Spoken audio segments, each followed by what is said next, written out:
বিশ্বনবী তাহাজ্জুদের সময় দাঁড়িয়ে যেতেন। ছোট্ট একটা ঘরে চাটাইয়ের উপরে বিশ্বনবী মা এসে শুতেন, গাদাগাদি করে জায়গা নাই। মাঝরাতে বিশ্বনবী তাহাজ্জুদের জন্য দাঁড়াতেন, আল্লাহু আকবার বলে দাঁড়িয়ে যেতেন, নামাজ শুরু করে দিতেন। বিশাল বড় সূরা পড়তেন, কেরাত পড়তেন, রুকু করতেন, কিন্তু সিজদার জায়গায় সিজদা দেওয়ার জায়গা নাই। সিজদার জায়গায় মা এসা পা বিছিয়ে শুয়ে আছে। বুখারীর বর্ণনা, বিশ্বনবী সিজদায় যে হাত দিয়ে মা এসার পায়ের মধ্যে চিমটি কাটতেন। মা এসা বুঝতে পারতেন বিশ্বনবী এখন সিজদায় যাবে, সুবহানাল্লাহ পড়েন। মা এসা বুঝতে পেরে পা দুইটা সরিয়ে নিতেন, বিশ্বনবী সিজদা দিতেন।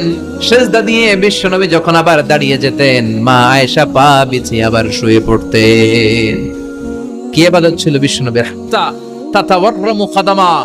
মা আয়েশা বলতেন বিশ্বনবী দাঁড়িয়ে থাকতে থাকতে এত সময় ধরে তাহাজ্জুদের সালাত পড়তেন, ওনার পা গুলো ফুলে এরকম টিউমারের মতো মোটা হয়ে যেত। সুবহানাল্লাহ পড়বেন না? দাঁড়িয়ে থাকতে থাকতে বিশ্বনবীর পা গুলো টিউমারের মতো মোটা হয়ে যেত। প্রথম রাকাতে বাকারা, আলে ইমরান পড়ে ফেলতেন, সুবহানাল্লাহ পড়েন।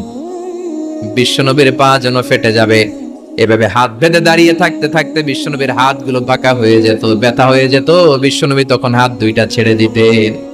আবার যখন এনার্জি ফিরে পেতেন, যখন বিশ্বনবীর ভালো লাগতো, আবার হাত বাঁধতেন। পড়েন সুবহানাল্লাহ। তার মানে হাত ছেড়ে দিও নামাজ পড়া, হাত ছেড়ে দিও। মালিকি মাযহাবের কিছু স্কলাররা ওনারা মত নিয়েছে, ওনাদের অনুসারীরা এরসাল করে। আমাদের দেশে কেউ বাদে এইভাবে, কেউ এইভাবে, কেউ এইভাবে। মালিকিরা বাদেই না, কেউ বাদবই না, কি করবি কর? আছে না নাই? আপনি যদি হজ করতে যান মক্কা মদিনায়, এই আমলগুলো দেখতে পারবেন। এটা সুন্নাত একটা আমল। হাত ছেড়ে দিলেও যেখানে সালাত হয়ে যায় ওই জায়গায় কই বাঁধবে, এই নিয়ে কিলাকিলি আছে না নাই?